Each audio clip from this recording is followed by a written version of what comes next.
Okay, we're going to enter our repertory section and our Milby section, which is simultaneously the same section.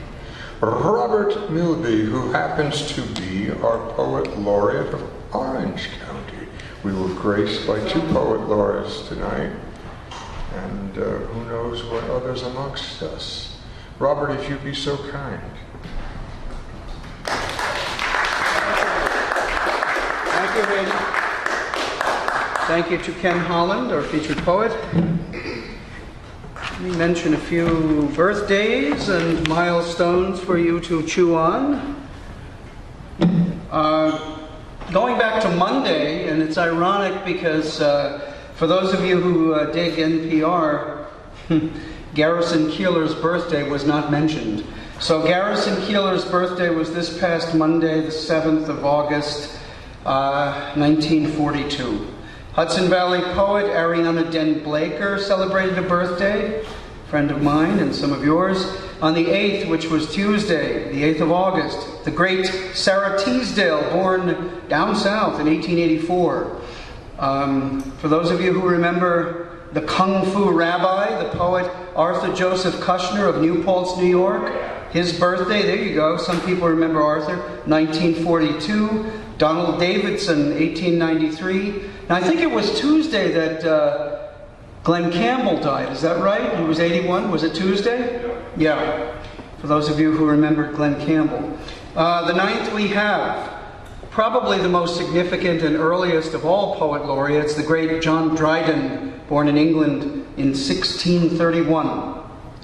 An enemy of John Wilmot, and not favorably reviewed by Alexander Pope either, but that's for another discussion. And Philip Larkin, who hung out with the likes of T.S. Eliot and the young Ted Hughes, born in 1922. Philip Larkin. Check out his erotic poetry.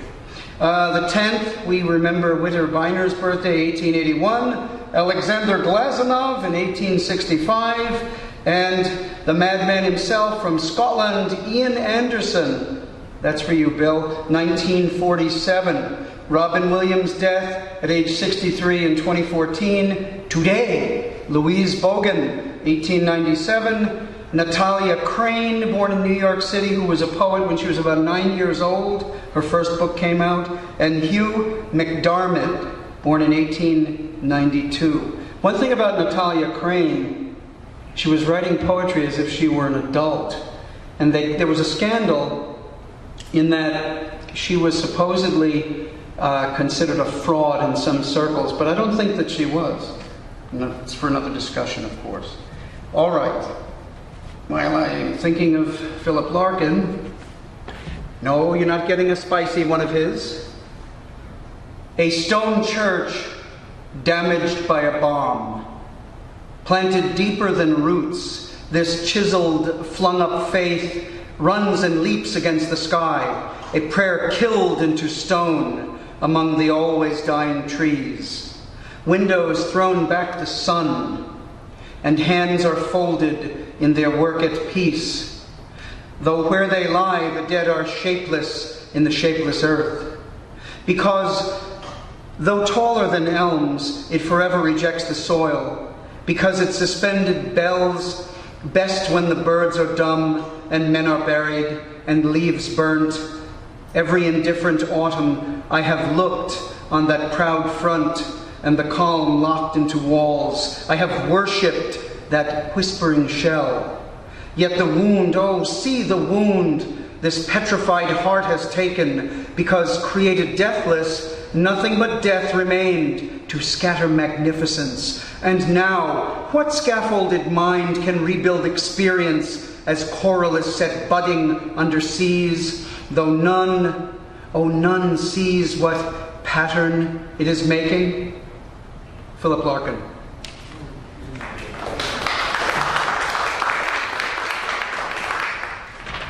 Check him out. All right, just a few of mine. In this instance, I write about these things that I'm going to mention pretty regularly. This is dedicated to all the DPW workers throughout the Hudson Valley who have taken to crop crop dusting all of the herbs and plants along the roadsides, including trees, turning everything into a brown funeral parlor for wildlife. They're overdoing it. They're using this herbicide as if it's napalm. Naping the Garden of Eden. Chester's DPW tosses off in June instead of working, then tosses poison on roadside herbs, teasel and knotweed, clover and dandelion, burning soft leaves in Great War gas attacks, as if their prole great-granddads did not suffer enough. You are worried about GMO pathogens and chemtrails when DPW soldiers are naping the Garden of Eden? If they are worried about global warming, why burn oxygen-giving plants? A mission accomplice clear-cutting the consciousness of citizens unaware that crops of nutrition are being destroyed. If it's at the farmer's market, it is safe. Who'd know if roadside plants near the organic fields were denuded? Defend, plead, all for ego and paycheck high holy days. The workers will say weeds as they spray their vile liquids, shake the caustic powders, spots on boots and trousers, lit cigarettes hanging from lips, checking cell phones without checking for ticks, naping the Garden of Eden.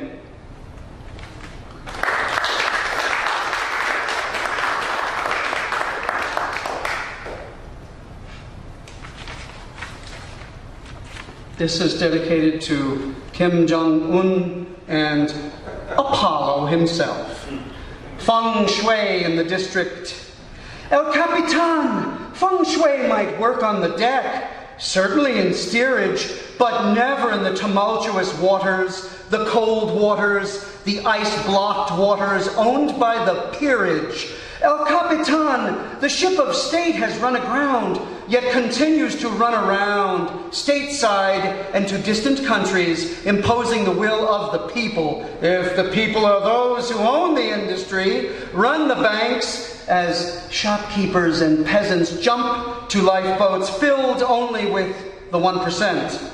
The waters cannot be drained, these swamps can only be renamed, decommissioned ships charting the same main. Does it matter how the cards are read when the carnival uses the same tactics from the same deck, feigning the mystic when it is really only a racket?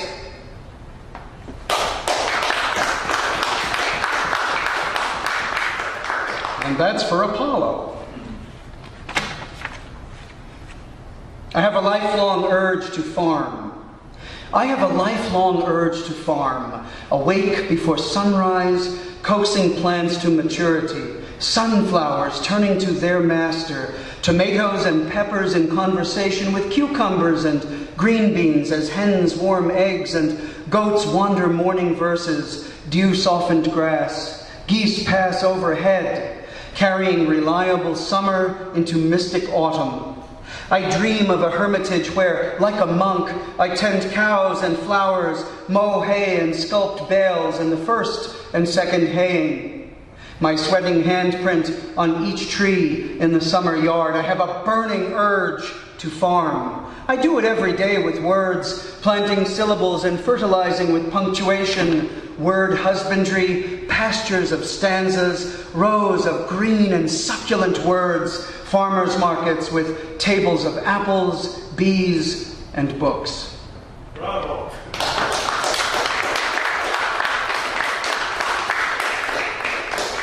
My last one, because I write about trees a lot, among many other things, and the 5th of August in 2015, one of the most important trees in the Hudson Valley was denuded, ripped to death, and beheaded.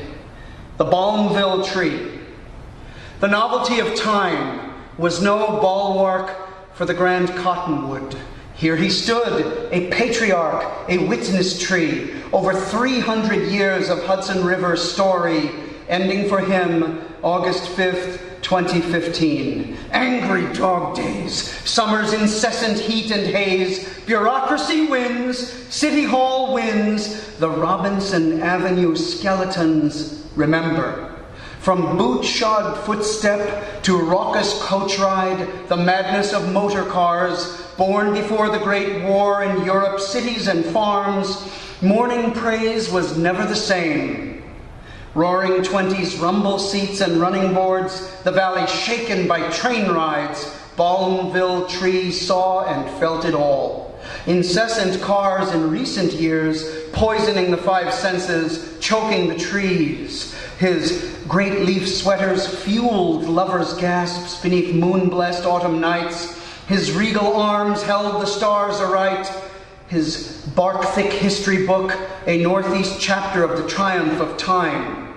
The largest of the poplars, he was difficult to season, but would become no berry box, nor chairs, nor housewood treason, nor placards, cables, scientists, activists, poets, nor money could save the great one. How Newburgh has grown and decayed. He was raised alongside the city, condemned to the cart, cut down in his dotage, as if his eldritch record-keeping were mere ornamentation. Balmville Tree could hear high and low tides on the nearby river, nestlings in spring, summer solitude at holy sunrise, autumn's bold leaf art in woodscapes and soft meditation of deep snow breathing. His sibling felled nearly a decade before in Goshen's historic district, church clock tower aglow, moist tears of the moon on a haunted summer morning. Thank you all.